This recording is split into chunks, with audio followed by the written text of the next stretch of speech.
I've got 10 undervalued hitters you should be taking a look at toward the end of your fantasy draft.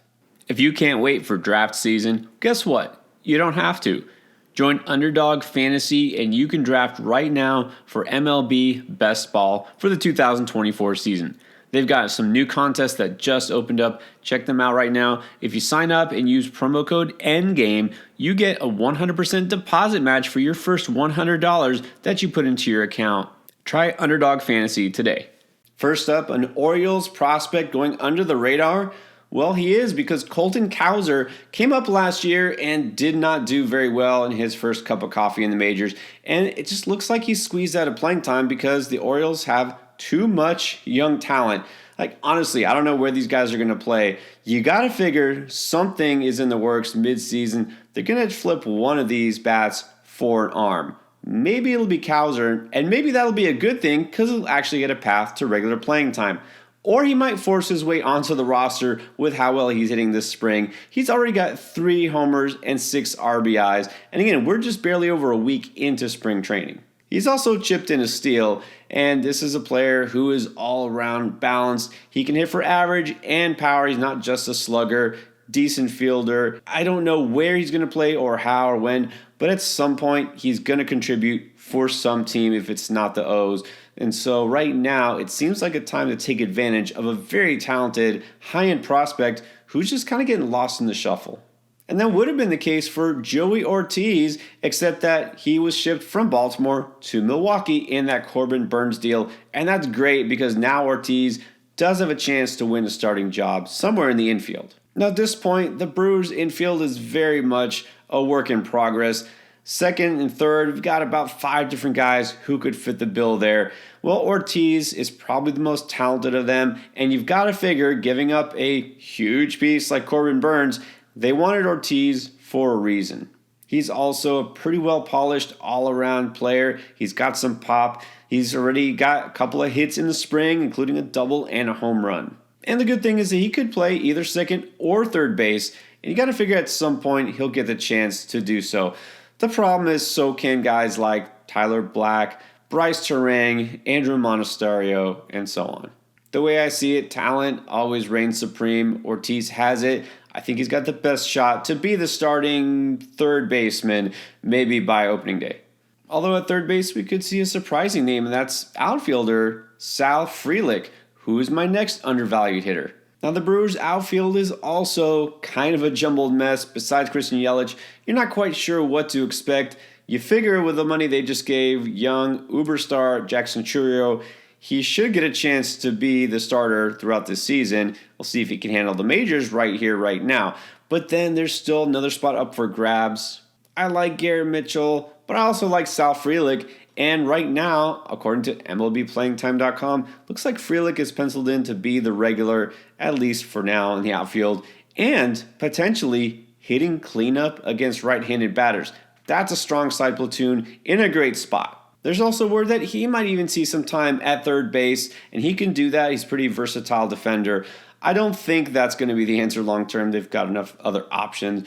But either way, I think Frelick is going to be in the lineup on a semi-regular basis. He's got talent. He's got a great hit tool. And so I like him in the heart of this Milwaukee lineup. Mason Wynn won't be in the heart of the Cardinals lineup, but he should be the everyday starting shortstop. Now, right now, he's scheduled to hit 9th, which is not great for counting stats, but it's better than being in a platoon or being on the bench. But Wynn is the type of player that with his batting average could be strong and his speed, he could get you 20 plus steals, and that's a pretty nice thing to get at the end of your fantasy drafts. Got a little bit of versatility. I think this Cardinals offense is going to be much better than last year and better than people expect. So Wynn should at least be able to score a decent amount of runs. You are sacrificing power here with Wynn, but you can't have it all. Maybe a guy like Will Benson could give it all to you. Last year in 329 plate appearances, a little more than like half a season's worth, let's say, 11 home runs and 19 steals. If he holds down an everyday job in that young, talented Reds lineup, could we have a 2040 season in store? That might be a little optimistic, but still, consider Benson got off to a slow start. Remember, this is somebody who was a Cleveland farmhand for a while. I mean, super athletic and talented, just couldn't put it together, and finally shipped to the Reds. It seems like he's finally figured things out. All the tools are there in place, the opportunity is there. Benson's one of my favorite late round draft targets. And you might be surprised to find out that a guy like Brenton Doyle in Colorado actually put up very similar numbers last year. He hit 10 home runs and stole 22 bases in 431 plate appearances for the Rockies. Now that came with a liability, which is batting average. Struck out 35% of the time and carried a 202 average. Now this was his rookie season. There's room for growth here, and so even if he can get to at least, let's say, the 230s, he can help you with both some power and some speed. He's also slated to hit 9th initially in the Rockies' projected lineup, but always a chance to move up if he manages to hit well. Now getting a little deeper, let's go to Tampa Bay and their new starting shortstop. Pretty safe to say Wander Franco isn't coming back anytime soon, and they made a deal to get Jose Caballero from the Mariners, basically to take his job.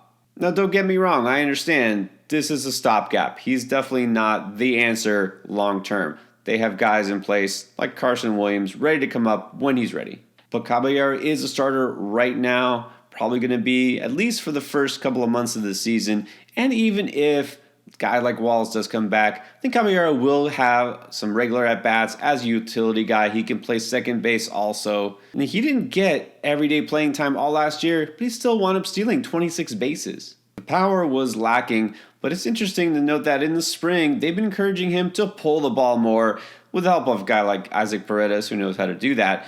And look, maybe he can get some double digits in home runs here, along with 20 plus, 30 plus steals. This could be a great value in the end game of your draft.